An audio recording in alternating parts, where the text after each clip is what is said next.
Le petit Chaya, Choui, Shmuel, Shaoul, Ben Sion, lavez-vous les mains pour le souper, cria Madame Hirsch. Les 4 aînés des garçons Hirsch envahirent aussitôt la cuisine. Ce soir, c'était le soir des crêpes, le meilleur repas de la semaine. Après que chacun eut fait Netilat Yadayim, Diamotzi, et commencé à se servir, Shmuel demanda « Eh maman, où est Ben Sion ?» Madame Hirsch leva les yeux de la cuisinière et remarqua que toutes les chaises étaient occupées, sauf la 5e, celle de Ben Sion, le plus petit des frères Hirsch. Avant que Madame Hirsch ne puisse répondre, Choui sauta de sa chaise et cria « Qu'est-ce que c'est ce bruit ?» Tout devint calme et ils entendirent un grondement venant de la salle de bain. « Ben Sion, ferme ce robinet et viens ici immédiatement !» commanda Madame Hirsch. Le grondement s'arrêta et Ben Sion apparut, les mains enfoncées dans les poches. « Que faisais-tu donc là-bas, Ben Sion ?»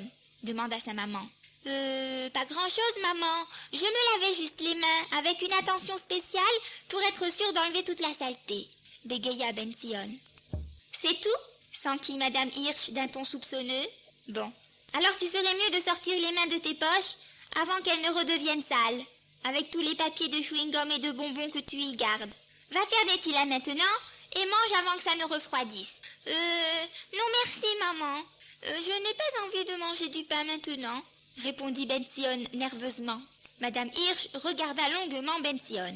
Elle savait qu'il pouvait avaler une demi-baguette d'un coup, mais avec 5 garçons, elle avait l'habitude des surprises. Ben Sion s'assit sans bruit, pendant que ses frères continuaient à manger.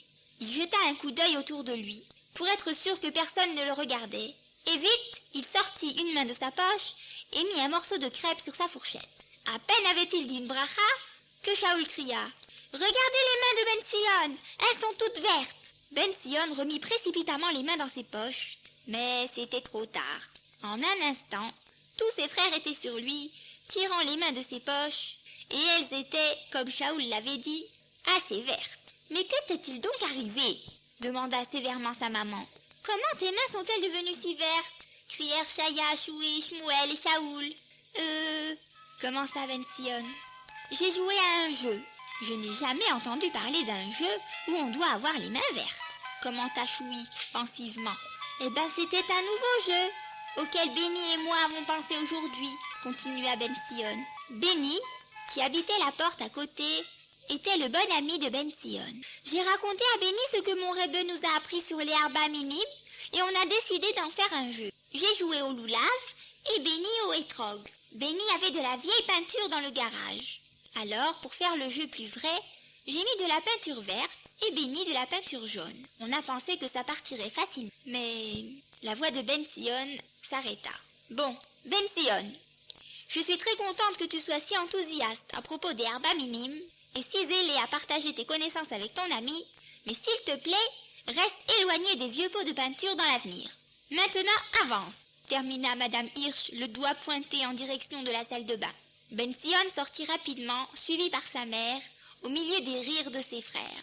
Après ce qui semblait des heures de frottage interminable, Ben Sion retourna enfin à table pour finir le peu de crêpes qui restait. « Fouille !»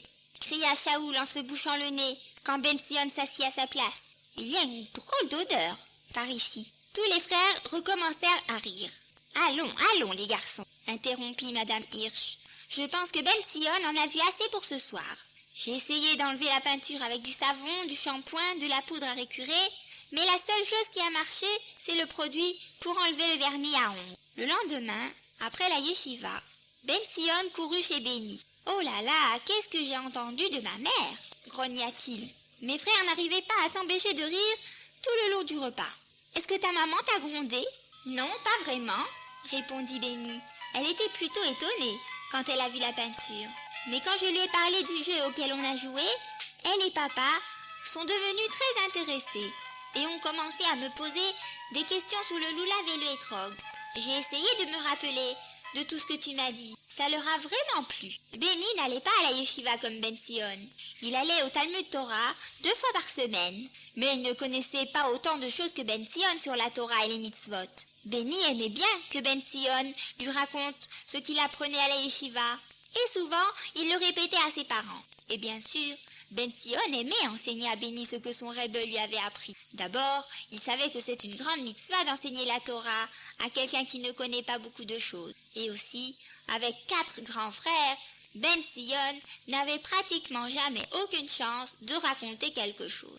Avant qu'il puisse finir ce qu'il avait commencé, quelqu'un l'interrompait toujours et disait qu'il le savait déjà, et il le racontait lui-même aux autres. Tandis que Béni, lui, était toujours content d'entendre ce que Ben Sion avait à dire. Et Ben Sion se sentait important. Bang, bang, toc, toc. Il ne restait plus que 3 jours jusqu'à Sukkot. Et toute la famille Hirsch travaillait fiévreusement pour que la souka soit prête à temps. Tout le monde, sauf Ben Sion. Non pas que Ben Sion soit paresseux, il était toujours prêt à aider. Seulement, avec 4 grands frères, il ne semblait jamais qu'il y ait quelque chose à faire pour lui. Si papa criait de la cave « Qui veut m'aider à monter ces planches ?» Ben Sion courait à toute vitesse à la cave, mais trouvait toujours Chaya et Shmuel déjà occupés à porter les planches en haut des escaliers. Quand papa criait du haut de l'échelle « Donnez-moi un coup de main pour le srar !» Shaoul et Choui passaient déjà les bambous avant même que Ben Sion ait eu le temps de sortir les mains de ses poches. Finalement, papa permit à Ben Sion de fixer quelques clous. Ça marchait bien. Aïe! Mais cela finit bien vite quand il frappa sur son pouce au lieu de taper sur le clou. Et il rentra en criant à la maison pour chercher de l'eau froide. Papa pensa que Ben Sion se débrouillerait mieux en tendant les clous à ses frères. Mais quand Ben Sion renversa la moitié des clous, il perdit également ce travail. Après cela, même son gentil papa ne pouvait plus trouver pour Ben Sion d'autre travail que celui de monter la garde devant la porte de la maison pour s'assurer qu'aucun chien ne se promenait dans la cour. Ben Sion se tenait là, plein d'attention pour détecter des animaux sauvages, mais quand rien de plus effrayant qu'une sauterelle ne passa par là, il décida de courir voir Béni. « Ce n'est pas facile d'être un petit frère », soupira Ben Sion en essayant d'assembler quelques pièces du nouveau puzzle de Béni sans heurter son... « Voilà, on est juste avant Sukkot et je ne peux même pas aider à construire notre souka. »« Hé, j'ai une idée !» cria Béni, manquant de renverser le puzzle. « Tu connais ma collection de bâtons dans le garage. Faisons une souka avec ça. On peut coller les bâtons ensemble et utiliser quelques branches de la cour pour le... Comment tu appelles ça? Le srar, répondit Ben Sion, et il fila vers le garage. Sukkot arriva, et Ben Sion était très occupé à faire la tfila à la choule avec son père et ses frères, à manger les délicieux repas de Yom Tov de sa maman, et à aller aux excursions de la yeshiva pendant Chol HaMoed. Il voyait à peine Béni, mais une fois, pendant une des séoudotes, Béni et ses parents arrivèrent pour voir la souka des Hirsch. Béni ne voulait pas nous laisser tranquilles avant qu'on ne vienne voir votre souka, expliqua Madame Rosen, la maman de Béni. Maintenant je comprends pourquoi. Elle est magnifique. Monsieur et Madame Rosen regardèrent toute la souka en admirant les décorations et la chaude atmosphère familiale qu'on ressentait dans la souka. Ben Sion vit Béni une fois de plus pendant Yom Tov. Quelle surprise ce fut! C'était le soir de Simchat Torah. Monsieur Hirsch emmena Ben Sion à la choule pour les Hakafot. Au milieu d'une danse vive, avec un de ses amis, qui Ben Sion aperçut-il, tout timide, dans la foule? Nul autre que son ami Béni. Ben Sion courut et souhaita la bienvenue à Béni à la choule. Il lui trouva du gâteau et de la limonade et le présenta à ses camarades de classe. Et après un petit moment, Béni se mit à danser dans le cercle comme n'importe qui d'autre. Yom Tov terminé, on démonta la souka et les choses redevinrent normales. Une après-midi, Ben Sion rentra à la maison après la yeshiva et sa maman le reçut avec un gros baiser en le serrant très fort dans ses bras. « Ben Sion !» s'exclama Madame Hirsch. « Je suis si fière de toi !»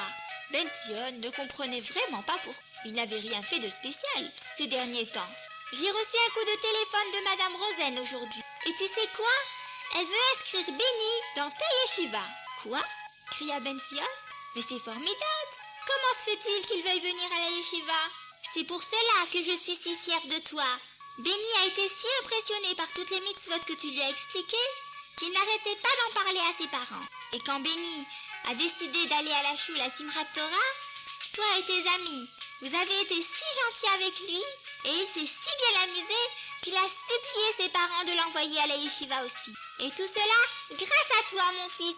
Extraordinaire, extraordinaire, conclut Madame Hirsch. Et elle recommença à cajoler Ben Sion avec des baisers et des embrassades.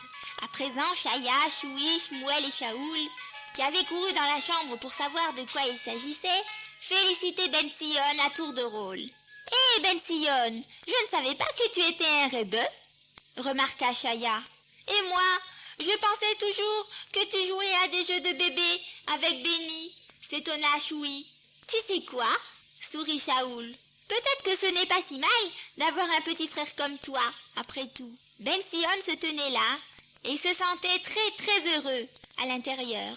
Il continuait à ne pas vraiment comprendre ce qu'il avait fait, mais c'est sûr qu'il essayerait de continuer à faire de même.